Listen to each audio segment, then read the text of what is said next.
The yellow-throated scrubwren. A small, stocky, insectivorous bird found in rainforests or damp sclerophyll dense forests.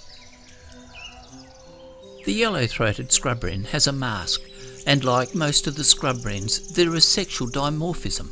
The male has the black face, the female has more of a brown tinge to the face colour. And like all scrubwrens, these birds are found mostly on the ground.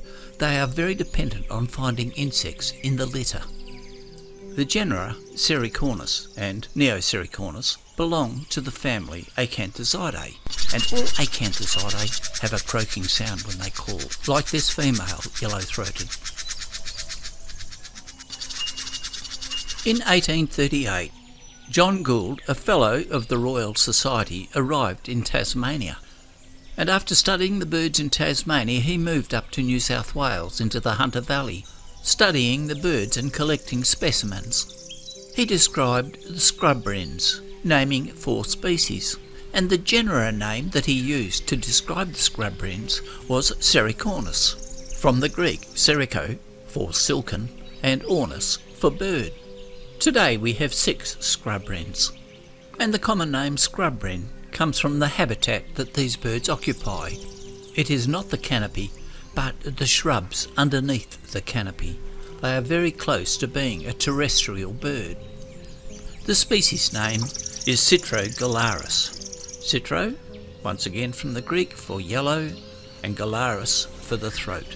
And you can see on this bird dancing around in the litter, the beautiful yellow throat. The black face on this bird that's been eating insects and worms that it's gleaned tells us that this is a male. The yellow-throated scrubwren is a little bit different than the other scrubwrens found in Australia. Firstly, it's a bigger bird. Then it has bright colours. All the other scrubwrens are more fawn to brown. Matthews published this in 1912, believing there was significant phylogenetic difference to justify the naming of a new genera for the yellow-throated scrubwren, and he came up with the term Neosericornis, or the new Sericornis, or the new scrubwren, and he had very good reasons for this. The bill was shorter, had less of a hook at the tip, and the nasal groove covered nearly half the bill length. The wings were also more rounded, and he believed this justified taking the yellow-throated out of the Sericornis and placing it in a new genera, Neosericornis. Well, Neosericornis was soon lost. Matthews was labelled as a person who described too many species, subspecies and genera, and Sericornis returned to the yellow-throated scrubwren. Well, at least for a while. In 2018, a genetic study was done on mitochondrial DNA. Now, mitochondrial DNA is outside the nucleus. Nuclear DNA is contributed to by both parents, the male and the female, whereas mitochondrial DNA is found in the cytoplasm of the egg and is not part of the nuclear DNA.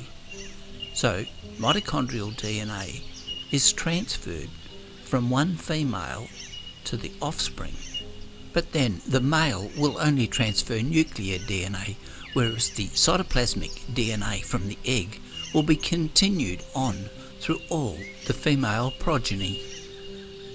So in 2018, the cytoplasmic DNA of the scrubwrens was compared, and the divergence was enough for the authors to conclude that the scrubwren Citrogalaris should be placed in its own generic group, separating it from the other scrubwrens like the white-browed, the large-billed, atherton and tropical.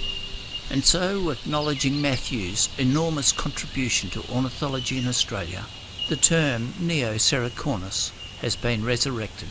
And so the yellow-throat's binomial name is Neosericornis citrogalaris.